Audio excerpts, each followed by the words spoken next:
Salut la sécu, petit message avant de commencer la vidéo, le jeu de cartes Salut la sécu est disponible, si vous voulez l'obtenir, le lien est dans la description. Salut la sécu, dans cette vidéo nous allons voir le contrôle d'accès. Que ce soit dans un magasin, un entrepôt ou lors d'un événement comme les Jeux Olympiques, le contrôle d'accès est une mission indispensable pour la sécurité d'un établissement. Quand vous êtes agent de sécurité, qui a pour mission le contrôle d'accès, vous êtes généralement la première personne que les visiteurs voient. C'est pour cela que l'accueil est très important. Bien que les deux peuvent être dissociés. Un hôte ou une hôtesse d'accueil peut effectuer la mission d'accueil et l'agent la mission de contrôle d'accès. Pour bien distinguer les deux, voici deux définitions. L'accueil, mission qui consiste à recevoir tout visiteur et le mettre en confiance tout en valorisant l'image de l'entreprise. Dans la mesure du possible, vous devrez répondre favorablement à la requête du visiteur. Dans certains cas, l'accueil téléphonique est également l'une des missions avec notamment le filtrage des appels, diriger les demandeurs vers les personnes concernées, prendre les messages et les transmettre entre autres. Le contrôle d'accès, mission qui consiste à contrôler l'entrée d'un site ou des locaux soumis à une autorisation d'accès. L'autorisation d'accès a pour but de protéger des personnes, des biens ou des informations. Elle peut s'adresser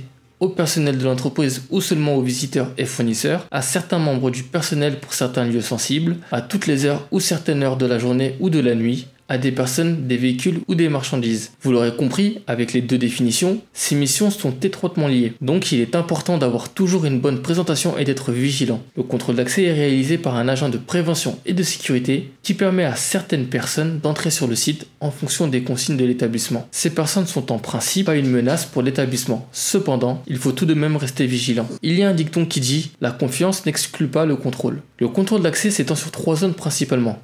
La zone d'accès, parking extérieur, la zone de contrôle, soit du personnel ou soit des marchandises, la zone protégée, site ou point sensible du site. Le domaine d'application. Comment se déroulent les contrôles sur les différents domaines d'application? Le contrôle des personnes. Il concerne toutes les personnes souhaitant entrer sur le site. Prenons l'exemple d'un événement. Vous pouvez être amené à contrôler une personne désirant rentrer sur le site afin d'aller voir une épreuve olympique. Cette personne doit vous présenter un billet d'accès. Vous pouvez effectuer une palpation sous certaines conditions. Je ferai une vidéo dédiée à la palpation, donc pensez à vous abonner pour ne pas la rater. Et petit conseil lors d'une palpation, évitez de faire comme le monsieur là.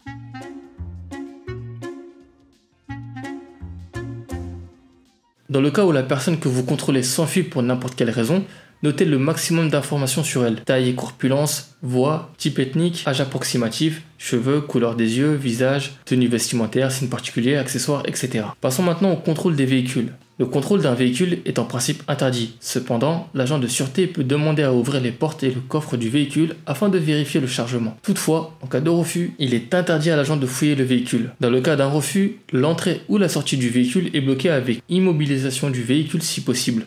Un responsable de sécurité ou un responsable de la direction de l'entreprise doit être appelé immédiatement afin qu'il puisse prendre la décision finale, c'est-à-dire appeler les forces de l'ordre, laisser partir ou entrer le véhicule. Il se peut que la personne à bord du véhicule tente de s'enfuir. Comme pour le contrôle des personnes, pensez à noter le maximum de renseignements sur le véhicule. Genre du véhicule, type de véhicule, marque du véhicule, nombre d'occupants, couleur du véhicule, etc. Passons maintenant au contrôle des sacs, paquets et colis. Comme pour le contrôle des véhicules, ce contrôle est en principe interdit. Néanmoins, l'agent peut demander d'ouvrir les sacs ou les paquets afin de procéder à l'inspection visuelle. En cas de refus, vous connaissez la chanson, il faut appeler un responsable qui lui prendra la décision finale. Ce contrôle peut être réalisé en cas de plan Vigipirate renforcé, mais avec une consigne écrite de son responsable. Cette consigne doit être affichée à la vue de tout le monde, à l'entrée de l'établissement par exemple. À la réception d'un colis, il y a certaines vérifications à faire. Vérifier sommairement le colis, demander le bon de livraison, vérifier la concordance entre le bon de livraison et le colis, s'assurer que le colis est bien attendu, prévenir la personne concernée de l'arrivée du colis. Le contrôle d'identité. Un agent de sécurité n'est pas assermenté, il lui est donc interdit de faire un contrôle d'identité, mais il est autorisé à demander que la personne qui veut entrer sur le site justifie son identité. Paragraphe 522 en application de la loi du 12 juillet 1982, réglementant les activités privées de surveillance, de gardiennage et de transport de fonds précise que les personnels régis par la loi peuvent se voir confier à l'occasion de leur mission de surveillance le contrôle d'accès des propriétés dont ils ont la garde ou des locaux dans lesquels se trouvent les personnes dont ils assurent la protection. Dans cette hypothèse, il leur est possible, dans le cadre des consignes de sécurité qui leur sont données, de demander aux personnes de justifier de leur identité ou de leur qualité à pénétrer dans les lieux et d'en interdire l'accès à quiconque ne justifierait pas de cette qualité. Nous comprenons donc avec ce paragraphe que l'agent de sécurité investi d'une mission de contrôle d'accès peut demander aux personnes soumises à ce contrôle de justifier de leur identité ou de leur qualité par la présentation d'un document officiel.